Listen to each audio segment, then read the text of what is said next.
Γεια σας και πάλι φίλοι μου. Λοιπόν, στο σημερινό βίντεο θα σας δείξω πώς να κατεβάζετε το Minecraft.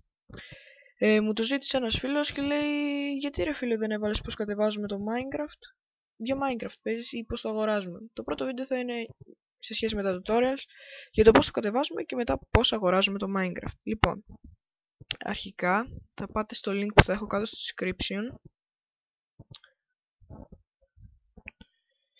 Πάτε στο link που θα έχω στο description, να πω μισό λίγο. Θα είναι αυτό.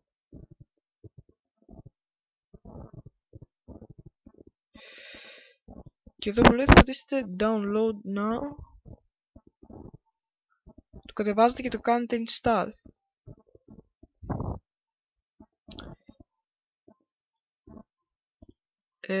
Μετά θα πάτε σε αυτό το link, θα πατήσετε download torrent.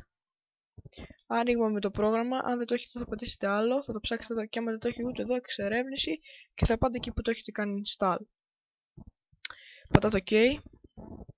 Μόλις σας κατέβει, εγώ το έχω ήδη κατεβάσει, θα το βρείτε, θα είναι εδώ στην τροφοδοσία, θα πατήσετε και stop. Σας λέω ολοκληρώνεται. Λοιπόν, θα πάτε εκεί που το έχετε κάνει, που το έχετε κατεβάσει το torrent, συλλήψεις λογικά θα είναι.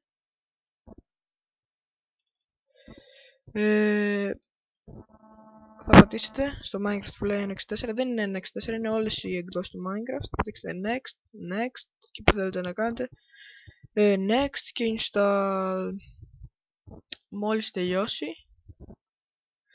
θα σας εμφανιστεί αυτό εδώ το εικονίδιο, το πατήσετε και μόλις το πατήσετε θα σας εμφανιστεί αυτό. Λοιπόν, από εδώ μπορείτε να μπείτε σε όλες τις εκδόσεις του Minecraft και να παίξετε. Αυτά από μένα, τα λέμε στο επόμενο βίντεο. Γεια σας.